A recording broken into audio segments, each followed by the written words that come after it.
Moskova'da sıradan sonbahar günüydü. Üsteğmen Stanislav Petrov her gün olduğu gibi gizli yeraltı sığınağındaki nöbetine bugün de erken varmıştı. Bu sığınak ABD ile olası savaş durumunda kıtalar arası nükleer füzeleri fırlatan kontrol noktasıydı. Stanislav Petrov saatine baktı. Filtresiz, ucuz ve kabaca sarılmış Sovyet sigarasını içmek için cebini kontrol etti. Tam o sırada bu hayatta asla duymak istemeyeceği bir ses sığınağın sessizliğini paramparça etti. Bu siren sesini eğitimlerden hatırlıyordu. Ülkesinin en büyük düşmanı yani ABD nükleer savaşı başlatmış olmalıydı.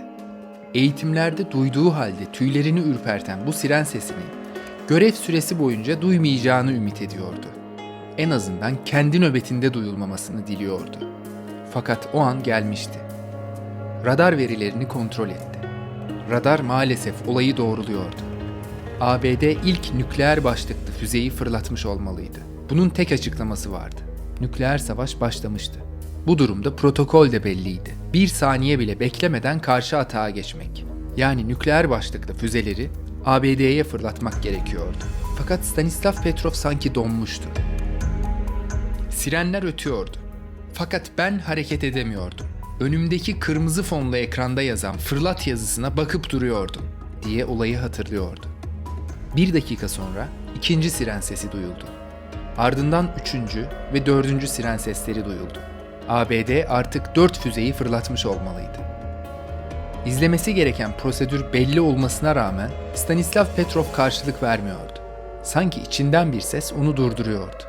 Birkaç saniye daha bekledikten sonra Stanislav Petrov telefonu kaldırdı ve Genelkurmay'ı aradı. Dünyayı kurtaracak cümleyi kurdu. Radar sisteminde bir arıza mevcut. Füze uyarıları dikkate alınmamalı. Ahizeyi yerine bıraktıktan sonra nasıl bir sorumluluk aldığının farkına vardı. Eğer yanılıyor olsa birkaç dakika sonra korumakla görevli olduğu vatanı yerle bir olacaktı. Fakat şunun da farkındaydı ki eğer karşılık verseydi yaşadığı gezegendeki hayat büyük bir ihtimalle dakikalar içerisinde yok olacaktı.